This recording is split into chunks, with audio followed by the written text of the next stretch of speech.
at 6 starts now. At that point, we had no option. Either we was going to have to jump out or get hit. The mother of a 2-year-old killed in a crash in Richmond says it wasn't her fault. Brittany Maltsby claims her brakes weren't working when someone tried to help push her car down a hill. All right, news reporter Roxy Bustamante joins us now in the newsroom with more on this. Roxy? When I spoke to Brittany Maltsby today, she told me she tried to get her brakes fixed at a car shop before the accident, but she never thought she would be burying her daughter just weeks before her 3rd birthday. Tuesday afternoon, Brittany Maltsby says her van broke down on Coulter Street, and police say when she tried to pull over the van, it was pushed. So I put the brake on, the brake wasn't stopping. I put an emergency brake on, the emergency brake didn't stop it.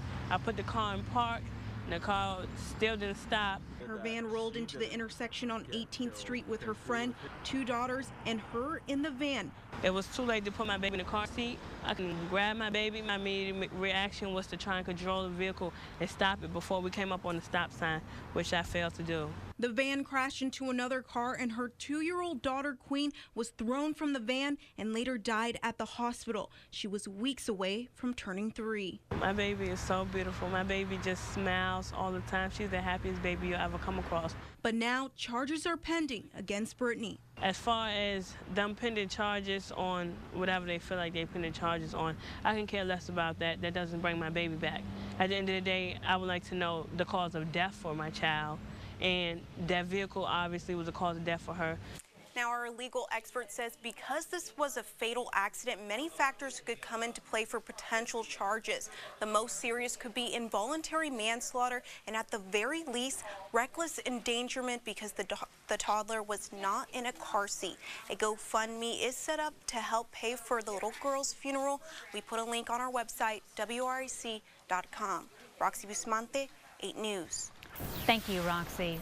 Moving on now to the weather, we've had gloomy skies. There's some nice green. That's what we're getting from all this rain all across RVA. I know Juan is just laughing, but hold on for just another day or so. John is promising better weather, at least sunshine. There were weeds mixed up in all that foliage there, John. When are we getting a break from the rain? We will get a break. We will get a little break tomorrow night and Saturday, but a second run on Saturday, then a big break Sunday and Monday. Of course, when that sun comes out, all that grass that's laying down like this is going to go and be that tall instantaneously the way it's going to seem over us. A few showers out there this afternoon across central Virginia, areas to the west of us. Now, they broke into the warmer air. Places such as Farmville will up to around 76 degrees this afternoon.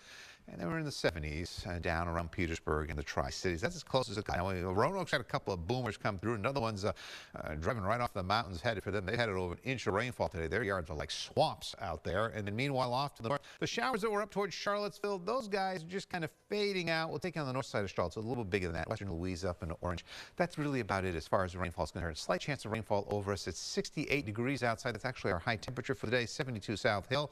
Here's what happens. A couple of showers around this evening. They try to get closer to us, try to get closer and closer, and then after 9:30, they pretty much fade out on the doorstep. Better chance of rain tomorrow. We'll talk about it coming up.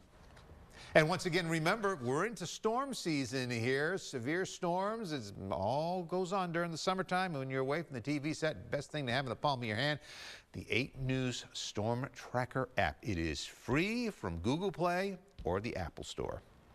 Just in tonight, sheriff's officials in Tennessee say missing 9-year-old Carly Trent has been found safe. Gary Simpson, her uncle, and the man accused of taking her has been arrested. Simpson had been added to the FBI Most Wanted today, that list, and she was said to be in imminent danger. She had been missing since last Wednesday. We are waiting to learn more details. Stay with 8 News for updates on this. An 8 News investigation getting you results tonight. A major labeling change and warning for commonly prescribed antibiotics. 8 News investigative reporter Carrie O'Brien has been looking into concerns about these antibiotics for more than a year now. Carrie?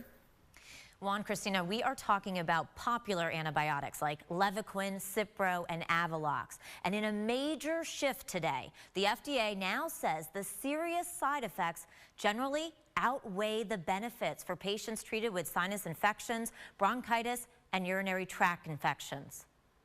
I have trouble with fine motor things like tying my shoes. You heard their stories. I have a constant burning. If you can think of the worst sunburn you've ever had, that's what my body feels like.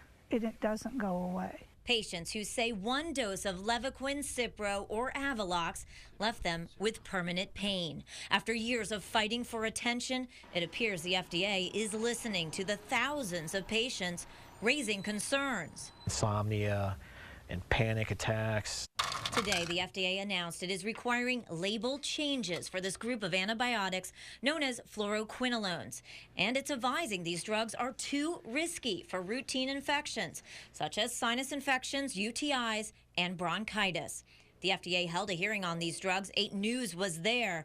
And now the FDA safety review reveals it finds that the antibiotics are associated with disabling and potentially permanent damage that can involve tendons, muscles, joints, nerves, and the central nervous system.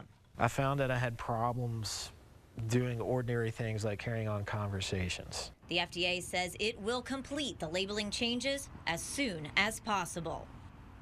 Now, we reached out to the drug makers for comment. The makers of Levaquin say, at Janssen, our first priority is the well-being of the people who use our medications. We are reviewing the drug safety communication and will continue our ongoing collaboration with the FDA to support the safe and appropriate use of fluoroquinolone antibiotics. And the makers of Cipro and Avalox say Bayer's highest priority is patient safety, and we will carefully review the information that the FDA posted today, and we will continue to work closely with the agency on this topic. And I checked in today with the number of patients whose stories, painful stories, we have shared here with you today and over the last year and a half, and they say they are relieved by this news. The Quinolin Vigilance Foundation, a group fighting for patient safety, applauds the FDA for implementing these changes. And if you think you have a story we should investigate, just email us the details at iReport8@WRIC.com. News where you live now in Henrico, where a teen accused of breaking into a home is facing several charges tonight.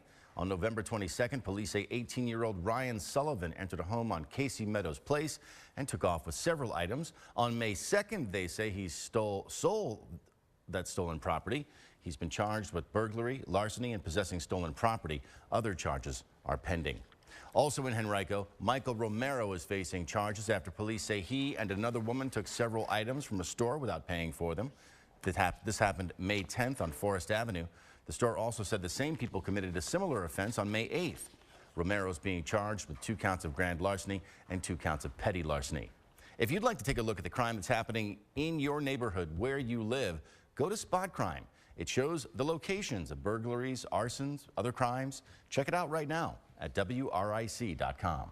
A Louisa County teenager has died after a fiery crash Wednesday afternoon.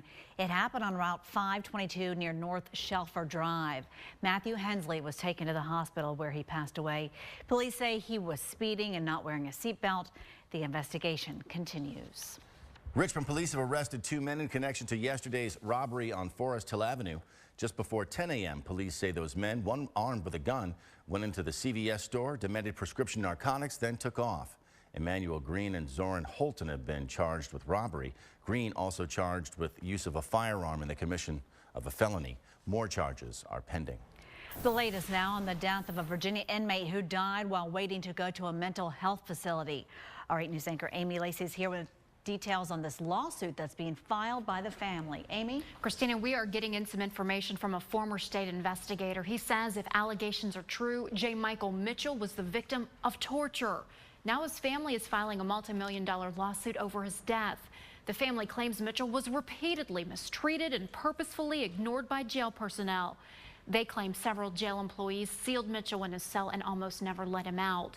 They also say correctional officers denied Mitchell regular food. The suit says, according to an inmate, Mitchell would get 1 meal a day or 1 meal over several days, and he lost close to 40 pounds in confinement. Number 1 on my list, I'm looking for change. You couldn't imagine, the world couldn't imagine what we're going through unless you could go through it yourself. You can't imagine what we feel unless you walk in our shoes. You can't imagine. I don't ever want nobody's heart to be broken like mine. Now, this incident has the state's mental health care system back in the spotlight. This more than 2 years after Creed Deeds was attacked by his son, who was battling bipolar disorder. Christina? Tonight, Governor Terry McAuliffe will be at a town hall meeting to discuss his executive order giving voting rights back to thousands of Virginia felons. Henrico Delegate Dolores McQuinn is hosting that meeting. It starts at 6:30 at 31st Street Baptist Church. Today, Governor McAuliffe announced this year's recipients of the Governor's Public Service Awards. They honor state employees in 7 categories who show outstanding service in the Commonwealth. Those awards have been given out for the last 15 years. The governor said in part about this, "I am pleased to honor these outstanding state employees for offering the best in public service to Virginia citizens." Believe it or not, cast-off clothing from your closet is a hot commodity. Organizations are fighting for your donations. There are hundreds of these drop-off bins all over town, but once you dump your stuff, do you know where it goes? Tonight at 11, 8 News investigates commercial recyclers who are making money off your donations at the expense of local charities. Still ahead here at 6, baggage fees may turn into a thing of the past after senators send an open letter to the airlines, and a new way for you to get your groceries right here in Richmond. But first, we want to remind you, become a part of 8 News with iReport 8. Share your photos, videos, your story ideas. Let us know what's happening where you live. Email iReport8@WRIC.com or call our hotline 330-8000.